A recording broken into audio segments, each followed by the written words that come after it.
ఒకసారి ఈ వీడియోను చూడండి. ఇది పాకిస్తాన్లోని పంజాబ్కి చెందిన వీడియో. మన ఇండియన్ మిసైల్స్ పాకిస్తాన్లోని పంజాబ్ ప్రాంతంలో టార్గెట్ని హిట్ చేస్తున్న వీడియో ఇది. ఇలా ఒకటి రెండు కాదు, అనేక వీడియోస్ ఆన్లైన్లో సర్క్యులేట్ అవుతున్నాయి. మన భారత్ ప్రతీకారం తీర్చుకుంది.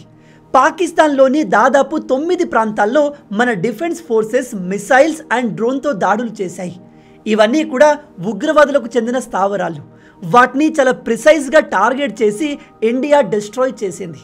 మోడీ గారు పెహల్గాం దాడి గురించి మాట్లాడుతూ చాలా క్లియర్గా చెప్పారు, మేము ఖచ్చితంగా ప్రతీకారం తీర్చుకుంటాము. పాకిస్తాన్పై చేసే ప్రతి అటాక్ని భారతీయులందరికీ చూపిస్తాను అని చెప్పాడు.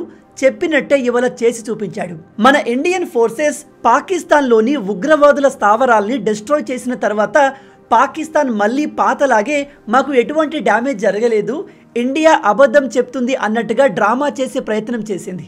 కానీ ఈ కాలంలో మొబైల్ ఫోన్స్ అందరి దగ్గర ఉన్నాయి, ఇంటర్నెట్ అవైలబుల్ ఉంది. దాంతో పాకిస్తాన్లోని ప్రజలు దాడులు జరిగిన ప్రాంతాల వీడియోలు ఫోటోలు తీసి ఇంటర్నెట్లో వైరల్ చేసేశారు. దాంతో ఇప్పుడు పాకిస్తాన్ మాపై ఎటువంటి దాడి జరగలేదు అని చెప్పడానికి లేదు. దాదాపు రాత్రి 2 గంటల సమయంలో ఇండియన్ ఫోర్సెస్ పాకిస్తాన్లోని ఈ ఉగ్రవాదుల స్థావరాల్ని డిస్ట్రాయ్ చేసి భారత ప్రజలకు చాలా క్లియర్గా చెప్పింది ఏమిటంటే, ఆపరేషన్ సింధూర్ని లాంచ్ చేసి మన పెహల్గాంలో దాడి చేసిన పాకిస్తానీ ఉగ్రవాదులపై ప్రతీకారం తీర్చుకున్నాము అని. మీరు ఇక్కడ చూడవచ్చు, మన ఇండియన్ ఆర్మీ ఎక్స్ హ్యాండిల్ నుంచి వచ్చిన ట్వీట్ ఇది. జస్టిస్ సర్వ్డ్, జై హింద్, ఆపరేషన్ సింధూర్. మన ఇండియా ఈ ఆపరేషన్కి సింధూర్ అనే పేరును ఎందుకు పెట్టిందో మీలో చాలా మందికి ఇప్పటికీ అర్థమై ఉంటుంది. ఈ పాకిస్తానీ ఉగ్రవాదులు కరెక్ట్గా 14 రోజుల ముందు మన భారతీయ మహిళల భర్తల్ని చంపి వాళ్ళ నుదుటిన సింధూరం లేకుండా చేశారు. దానికి ప్రతీకారంగానే మోడీ గవర్నమెంట్ ఈ ఆపరేషన్కి సింధూర్ అనే పేరును పెట్టి ఈ ఉగ్రవాదులపైన భారీగా అటాక్ చేసి ప్రతీకారం తీర్చుకుంది. నేను మీకు నా ప్రీవియస్ వీడియోలో చాలా క్లియర్గా చెప్పాను, చాలామంది ఈ వార్ జరగదు, ఇండియా అటాక్ చేయదు అని చెప్తున్నారు. అది అబద్ధం. ఇండియా ఖచ్చితంగా రెస్పాండ్ అవుతుంది, అది కూడా త్వరలోనే జరుగుతుంది అని చెప్పాను. మీరు గమనించినట్టయితే ఊరి అటాక్, పుల్వామా దాడి సమయంలో మన ఇండియా 10-12 రోజుల గ్యాప్ తీసుకుని రిటర్న్ స్ట్రైక్ చేసింది. సేమ్ అలాగే ఇప్పుడు 14 రోజుల తర్వాత ఇండియా భారీగా స్ట్రైక్ చేసింది. నిజం చెప్తున్నాను, మన ఇండియా నుంచి లాంచ్ చేయబడ్డ మిసైల్స్ని ఆపడానికి పాకిస్తాన్ దగ్గర ఎటువంటి అడ్వాన్స్ టెక్నాలజీ లేదు. మన మిసైల్స్ని ఆపే అంత క్యాపబిలిటీ పాకిస్తాన్కి లేదు. ఈ పాకిస్తాన్ గవర్నమెంట్, అక్కడి ఆర్మీ అండ్ ప్రజలు కేవలం గొప్పలు మాత్రమే చెప్తారు. ఇండియాను వేసేస్తాము, ఇండియాను అలా చేస్తాము, ఇలా చేస్తాము అంటారు. అవి మాటలకు మాత్రమే పరిమితం. వాళ్ళ దగ్గర అంతటి టెక్నాలజీ క్యాపబిలిటీ లేదు. అందుకే కదా ఈ లుచ్చాగాళ్ళు ఉగ్రవాదుని ఉపయోగించి మన ఇండియాలోకి ఇల్లీగల్గా వచ్చి సామాన్య ప్రజలపైన దాడులు చేస్తారు. నిజంగా పాకిస్తాన్ పౌరుషం, రోషం కలిగిన దేశం అయితే వాళ్ళు డైరెక్ట్గా మన ఆర్మీకి ఛాలెంజ్ చేస్తారు. కానీ వాళ్లకు ఆ సీన్ లేదు. రీసెంట్గా వచ్చిన రిపోర్ట్స్ ప్రకారం అయితే ఇండియా చేసిన ఈ దాడిలో చాలామంది ఉగ్రవాదులు 60 నుంచి 70 మంది అంతమయ్యారు. ఈ విషయాన్ని పాకిస్తాన్ ఎప్పటికీ యాక్సెప్ట్ చేయదు. ఎందుకంటే అలా యాక్సెప్ట్ చేస్తే వాళ్ళ గవర్నమెంట్ ఉగ్రవాదుల్ని పెంచి పోషిస్తున్నట్టుగా అవుతుంది. ఇక్కడ ఇంట్రెస్టింగ్ విషయం ఏమిటంటే, మన ఇండియా పాకిస్తాన్ పైన దాడి చేయడానికి వాళ్ళ ఎయిర్ స్పేస్లోకి ఎంటర్ అవ్వలేదు. ఈ ఆపరేషన్లో ఇండియా రఫైల్ ఫైటర్ జెట్స్ని ఉపయోగించింది అండ్ కొన్ని డ్రోన్స్ని ఉపయోగించింది. ఈ రఫైల్ ఫైటర్ జెట్లు పాకిస్తాన్ ఎయిర్ స్పేస్లోకి ఎంటర్ కాకముందే మన ఇండియన్ ఎయిర్ స్పేస్ నుంచి మిసైల్స్ని వేస్తే అవి డైరెక్ట్గా పాకిస్తాన్లోకి దూసుకెళ్లాయి. పాకిస్తాన్ ఎయిర్ డిఫెన్స్ సిస్టమ్ మన మిసైల్స్ని ఆపలేకపోయింది. ప్రజెంట్ ఇండియా దగ్గర ఉన్న క్యాపబిలిటీ, టెక్నాలజీ ఎంత పవర్ఫుల్ అంటే మనం పాకిస్తాన్ పైన దాడి చేయడానికి వాళ్ళ దేశానికి వెళ్ళాల్సిన అవసరం లేదు. మన దేశం నుంచే మనం పాకిస్తాన్లో ఏ ప్రాంతంలో అయినా ప్రిసైజ్గా అటాక్ చేయవచ్చు. అంతటి క్యాపబిలిటీ కలిగిన మిసైల్స్, అడ్వాన్స్ టెక్నాలజీ మన దగ్గర ఉంది.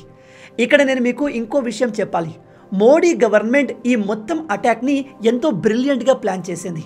మీ అందరికీ తెలుసు, కొన్ని రోజుల కిందే మన గవర్నమెంట్ పాకిస్తానీ మీడియాని, అక్కడి కొంతమంది సెలబ్రిటీస్ని బ్యాన్ చేసేసింది.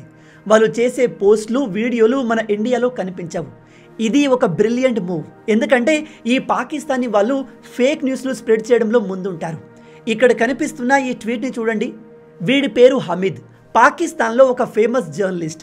కానీ వీడు ఎంత లుచ్చాగాడంటే ఎప్పటిదో పాత వీడియోని పెట్టి పాకిస్తానీ ఆర్మీ ఇండియన్ ఫైటర్ జెట్ని కూల్చేసింది, మన దాడికి ఇండియన్ ఫైటర్ జెట్లు నేలమట్టాయి అన్నట్టుగా పోస్ట్ చేశాడు. కానీ ఇది కంప్లీట్గా ఫేక్ న్యూస్.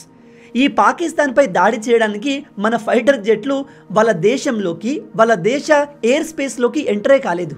అలాంటప్పుడు వాళ్ళు మన ఫైటర్ జెట్లను ఎలా కూలుస్తారు? కాబట్టి ఇలాంటి ఫేక్ న్యూస్లను, ఇలాంటి పాకిస్తానీ హ్యాండిల్స్ని నమ్మకండి. ఈవెన్ పాకిస్తాన్ గవర్నమెంట్ కూడా ఇండియన్ ఎయిర్ ఫోర్స్ వాళ్ళ దేశం నుంచే మనపైన మిసైల్స్తో దాడి చేసింది అని ఒప్పుకుంది. అందుకే ఇలాంటి పాకిస్తానీ హ్యాండిల్స్ నుంచి వచ్చే న్యూస్లను అస్సలు నమ్మకండి. సోషల్ మీడియాలో వచ్చే ప్రతి న్యూస్ని గుడ్డిగా నమ్మేయకండి.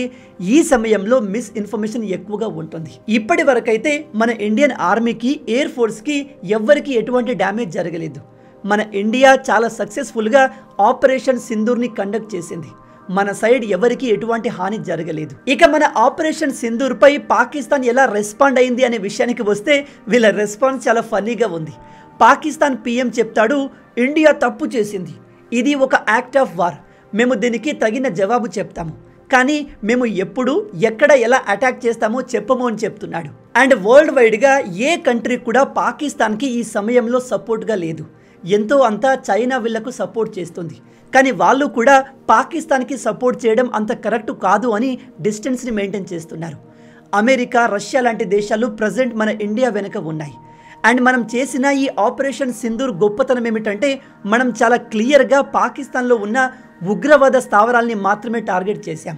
ఇండియన్ గవర్నమెంట్ చాలా క్లియర్గా చెప్పింది ఏమిటంటే మేము పాకిస్తాన్ సివిలియన్స్ అంటే సాధారణ ప్రజల్ని, ఆర్మీ స్థావరాలను టార్గెట్ చేయలేదు, మేము కేవలం ఉగ్రవాదుల్ని టార్గెట్ చేశాము, మా దేశం పైన దాడి చేసిన ఉగ్రవాద సంస్థల్ని టార్గెట్ చేశాము. పాకిస్తాన్ ఈ విషయాన్ని అర్థం చేసుకొని కామ్గా ఉంటే మంచిది, మాకు ఈ విషయంలో ఇంకా గొడవ చేయాలని లేదు అని క్లియర్గా చెప్పేసింది. నేను నా ప్రీవియస్ వీడియోలో మీకు చాలా క్లియర్గా చెప్పాను, పెహల్గామ్లో జరిగిన దాడి వెనుక లష్కరే తోయిబా ఉగ్రవాద సంస్థ ఉంది అని. దానికి సంబంధించిన అన్ని ఎవిడెన్స్ ప్రజెంట్ ఇండియా దగ్గర ఉన్నాయి. అందుకే మన ఇండియా ఈ ఉగ్రవాద స్థావరాలు పాకిస్తాన్లో ఎక్కడెక్కడ ఉన్నాయో యాక్యురేట్గా తెలుసుకుని వాటిపైనే దాడి చేసింది. ఇక్కడ మనం మేజర్గా మాట్లాడుకోవాల్సింది మన డిఫెన్స్ ఫోర్సెస్ పాకిస్తాన్లోని పంజాబ్ ప్రాంతానికి దగ్గరలో ఉన్న ఒక అతిపెద్ద మసీదు పైన కూడా దాడి చేశారు. అదేంటి, మన ఇండియా ఒక మసీదు పైన ఎందుకు దాడి చేసింది అంటే అది సాధారణ మసీదు కాదు, ఉగ్రవాద స్థావరాలకు మెయిన్ అడ్డా. పెహల్గామ్లో దాడి చేసిన ఉగ్రవాదులకు ఇన్ఫర్మేషన్ ఈ ప్రాంతం నుంచే వచ్చినట్టుగా మన ఇండియన్ ఫోర్సెస్కి తెలిసింది. అండ్ ఈ ఏరియాలోనే లష్కరే తోయిబా అనే ఉగ్రవాద సంస్థ చిన్న పిల్లల్ని, యువకుల్ని ఉగ్రవాదులుగా మారుస్తుంది, వాళ్లకు ట్రైనింగ్ ఇస్తుంది. అందుకే ఆ ప్రాంతాన్ని మన డిఫెన్స్ ఫోర్సెస్ కంప్లీట్గా నేలమట్టం చేసేసాయి. ఇప్పుడు మీలో చాలామందికి ఉన్న మేజర్ డౌట్ ఏమిటంటే ఎస్, మనం ప్రతీకారం తీర్చుకున్నాం, కానీ ఇప్పుడు పాకిస్తాన్ ఏం చేయబోతుంది అని. నాకు తెలిసి పాకిస్తాన్ పెద్దగా ఇండియా పైన దాడి చేసే అవకాశం లేదు. ఎందుకంటే పాకిస్తాన్తో కంపేర్ చేస్తే మనం చాలా పవర్ఫుల్. యుద్ధం చేయాలంటే డబ్బు కావాలి, దేశ ఎకానమీ స్ట్రాంగ్గా ఉండాలి, వాళ్ళ దగ్గర మనకంటే అడ్వాన్స్ ఆయుధాలు ఉండాలి. కానీ ఇవేవి పాకిస్తాన్ దగ్గర లేవు. ఒకవేళ పాకిస్తాన్ పౌరుషానికి పోయి స్టూపిడ్గా ఇండియా పైన ఫుల్ ఫ్లెడ్జ్ వార్ చేస్తాము అంటే 1-2 రోజుల్లోనే పాకిస్తాన్ పతనం అయిపోతుంది. ఎందుకంటే యుద్ధంలో మిలియన్స్, బిలియన్స్ ఆఫ్ డాలర్స్ ఖర్చు అవుతాయి. అంత డబ్బు పాకిస్తాన్ దగ్గర లేదు. ప్రజెంట్ వాళ్ళ దగ్గర ఉన్న రీసోర్స్తో వాళ్ళు హార్డ్లీ 1-2 రోజులు మాత్రమే మన ఇండియాతో పోరాడగలరు. ఆ తర్వాత ఇండియా ఈజీగా పాకిస్తాన్ని తొక్కేసి అసలు పాకిస్తాన్ అనే దేశం భూమిపైన లేకుండా చేస్తుంది. ఈ విషయం వాళ్ళకు కూడా బాగా తెలుసు. కానీ ఒక చిన్న ప్రాబ్లం ఉంది. ప్రజెంట్ పాకిస్తాన్ ఆర్మీ చీఫ్ ఈ ఆసిఫ్ మునీర్ గాడు. నిజానికి మన పెహల్గామ్లో జరిగిన దాడి వెనుక వీడి హస్తం కూడా ఉంది. పాకిస్తాన్కి చెందిన ఐఎస్ఐ, అక్కడి ఇంటెలిజెన్స్ ఏజెన్సీ ఈ ఉగ్రవాదులకు మనపై దాడి చేయడానికి సపోర్ట్ చేసింది. ఇప్పుడు వీడిపైన భారీగా ప్రెజర్ ఉంది. ఎందుకంటే ఇండియా అడ్వాన్స్ మిసైల్స్తో పాకిస్తాన్ పైన స్ట్రైక్ చేసింది. ఇప్పుడు వీళ్ళు ఎటువంటి ఆన్సర్ ఇవ్వలేదు అనుకోండి, అక్కడి ప్రజలు వీన్ని ఈజీగా తిడతారు. చేతగానప్పుడు ఎందుకు ఆర్మీ చీఫ్గా ఉన్నావు, అసలు నువ్వు ఆర్మీ చీఫ్గా ఉండాల్సిన అవసరం లేదు అన్నట్టుగా మాట్లాడతారు, వీన్ని క్రిటిసైజ్ చేస్తారు. కాబట్టి వీడు పరువు కాపాడుకోవడానికి బార్డర్ ఏరియాలో చిన్న చితక దాడులు చేయొచ్చు. కానీ వీడు అధికార మదంతో, బలుపుతో ఇండియా పైన ఏదైనా పెద్ద దాడి చేసే ప్రయత్నం చేశాడే అనుకోండి, నెక్స్ట్ స్ట్రైక్లో ఇండియా వీన్ని లేపేయడం ఖాయం. మొత్తంగా ఆపరేషన్ సింధూర్ ద్వారా మన ఇండియా పాకిస్తాన్పై ఎప్పుడూ లేని విధంగా అటాక్ చేసింది. లిటరల్లీ మన మిసైల్స్ పాకిస్తాన్లో పేలుతుంటే అక్కడి గవర్నమెంట్ గుండెల్లో రైళ్లు పరిగెడుతున్నాయి. వాళ్ళు భయంతో వణికిపోతున్నారు. ఎందుకంటే నిన్ననే మోడీ గారు దేశవ్యాప్తంగా డిఫెన్స్ డ్రిల్ చేస్తామని ప్రకటించారు. అది చూసి పాకిస్తాన్ ఇండియా ఇప్పుడే మనపైన దాడి చేయదు అనుకుంది. కానీ వాళ్ళు అలా అనుకున్నారో లేదో రాత్రి 2 గంటలకు భారీ మిసైల్స్తో దాడి స్టార్ట్ అయింది. పాకిస్తాన్ని మన ఇండియా అన్ని విధాలా ట్రాప్ చేసి దాడి చేసింది. ఫస్ట్ మనం వీళ్ళతో ట్రేడ్ని కంప్లీట్గా ఆపేశాం. మన దేశం నుంచి వీళ్ళకు వెళ్ళే మెడిసిన్స్ని ఆపేశాము. మేజర్గా వీళ్లకు ఎంతో అవసరమైన నీటిని ఆపేశాం. ఇలా అన్ని విధాల ట్రాప్ చేసి మిసైల్స్తో దాడి చేశాము. ఇప్పటికైనా పాకిస్తాన్ మన ఇండియా పవర్ని రికగ్నైజ్ చేసి మన జోలికి రాకపోతే బెటర్. బట్ వీళ్ళు చైనా అండ చూసి ఏదైనా చేసే ప్రయత్నం చేస్తే మాత్రం నెక్స్ట్ ఇండియా చేయబోయే ఆపరేషన్లో పాకిస్తాన్ మిగలదు. మొత్తంగా ఇవి ఈ వీడియోకి సంబంధించిన పూర్తి విషయాలు. ఆపరేషన్ సింధూర్ గురించి ఇంకా చాలా అప్డేట్స్ రావాల్సి ఉంది. ఏదైనా ఇంపార్టెంట్ అప్డేట్ వస్తే నేను ఇంకో వీడియోతో మీ ముందుకు వస్తాను. ఈ వీడియో మీకు నచ్చింది అనుకుంటున్నాను. నచ్చితే అలా ఊరికే చూసి వెళ్ళిపోకుండా వీడియోని లైక్ చేయండి. ఈ వీడియోకి నేను మీకు ఇచ్చే లైక్స్ టార్గెట్ 10,000 లైక్స్. చాలా ఈజీ, సింపుల్గా చేసేయండి. అండ్ ఇలాంటి మరిన్ని ఇంట్రెస్టింగ్ వీడియోస్ కోసం మన ఛానల్ని సబ్స్క్రైబ్ చేసి మమ్మల్ని సపోర్ట్ చేయొచ్చు కదా. ఇది మీకు కంప్లీట్లీ ఫ్రీ. కానీ మీరు చేసే ప్రతి ఒక్క లైక్ అండ్ సబ్స్క్రిప్షన్ మాకు మరిన్ని వీడియోస్ చేయడానికి ఒక మోటివేషన్లా ఉంటుంది. కాబట్టి వీడియోని లైక్ చేసి ఛానల్ని సబ్స్క్రైబ్ చేయడం మర్చిపోవద్దు. రాబోయే వీడియోలో ఇంకో ఇంట్రెస్టింగ్ టాపిక్తో మళ్ళీ కలుద్దాం. అంటిల్ దెన్, జై హింద్.